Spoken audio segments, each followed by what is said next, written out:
Watch Dogs Legion is a strange sequel. It gets rid of so many of the things that made Watch Dogs what it is, yet it somehow works. Gone is the city full of pedestrians who report you for a crime, and instead, you're surrounded by much simpler AI interactions that lend to a more enjoyable playground. Issues with the story and writing do keep Legion from matching the best in the genre. However, the gameplay presents one of the most fun sandboxes I can remember in an open-world game. Gone are the days of the main protagonist. Instead, you will be rebuilding London's DedSec hacker team by recruiting anyone and everyone. The team at Ubisoft Toronto has gone to great lengths to offer a variety of different potential recruitments. Procedurally generated citizens are everywhere, and anytime you can attempt to get them to join your cause. After a mysterious group called Zero Day has framed DedSec for a series of deadly bombings throughout the city, an organization known as Albion then replaces the local authorities and puts the populace under a highly intrusive surveillance state. The story beats tend to be formulaic, and the tech the developers use to differentiate the relatively small pool of voiceover work for the recruited characters occasionally is a complete mismatch. Faces seem to be reused quite often as well, resulting in one cutscene I had where two characters meeting for the very first time had identical faces and almost identical hair.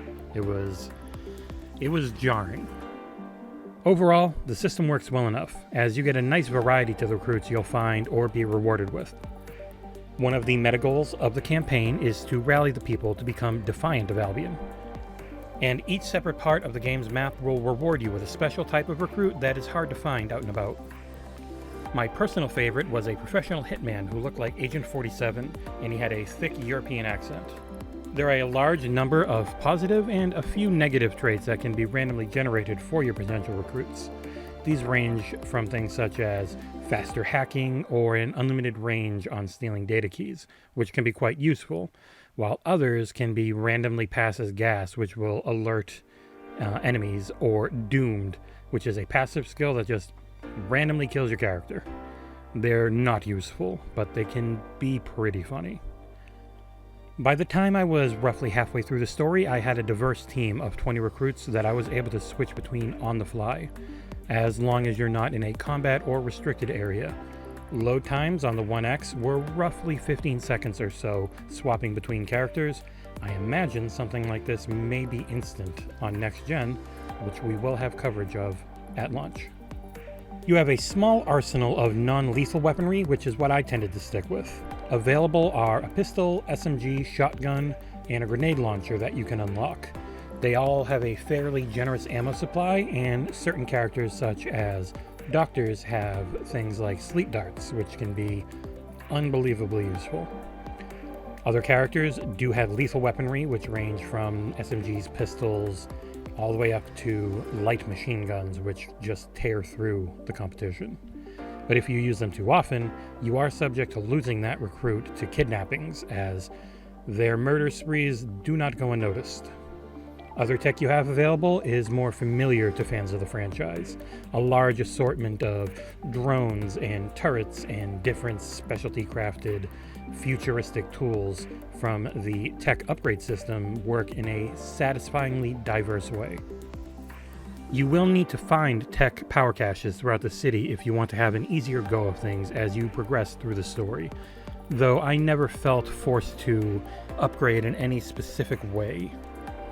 The gunplay feels solid, with a generous auto-aim and lock-on mechanic for any sidearm. Melee combat is serviceable but not spectacular. There's a small pool of fighting animations, and you will see them a lot if you choose to end your fights with fisticuffs instead of a gun. I started the game on normal difficulty, but bumped it up after a few hours as most combat situations were far too easy after getting a couple of my items upgraded. The AI is nothing special, as no matter how many people you have killed, if you break line of sight long enough and hide, they will completely reset. This part of the game ends up feeling similar in ways to the Hitman series. The computer is here largely for you to mess with and have a lot of fun doing it. And almost every mechanic from the first few games that would keep you from having fun has either been removed or toned down considerably. Hacking is still one of the biggest parts of the game, and you will be jumping between cameras a few thousand times before the credits roll. Holding down the left bumper will bring up a contextual menu depending on what you are targeting, and a quick tap will do a specified action such as hack when looking at a camera or disable when looking at a drone. One of the most useful by far is the disrupt move you can unlock for using on people that you're targeting, as it makes them stunned for a few seconds and you can get an instant takedown.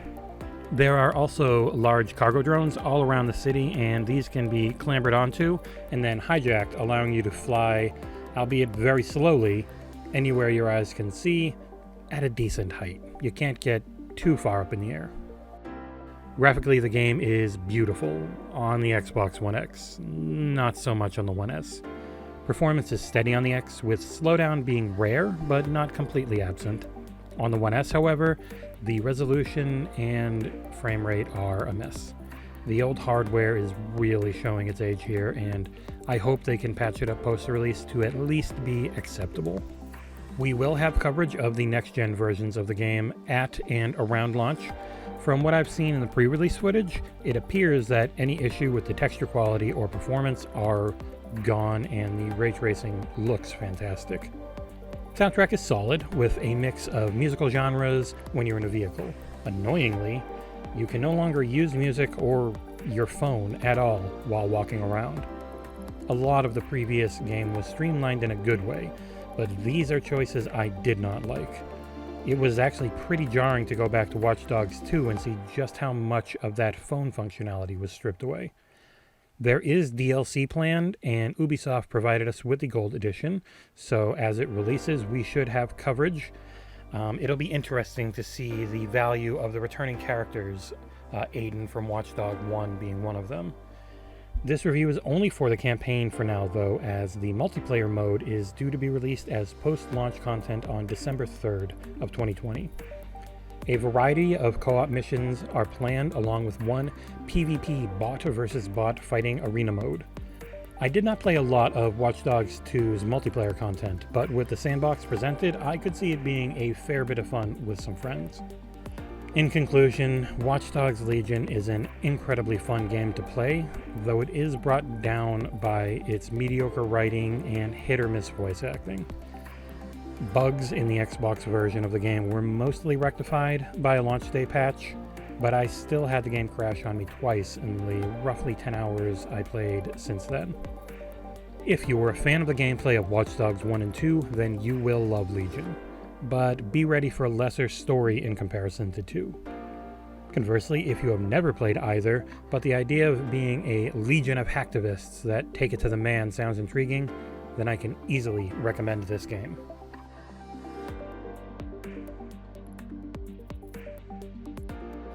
That's it, guys. Thank you for watching. Please like, comment, and subscribe if you enjoyed the video. We'll see you next time here on XboxEra.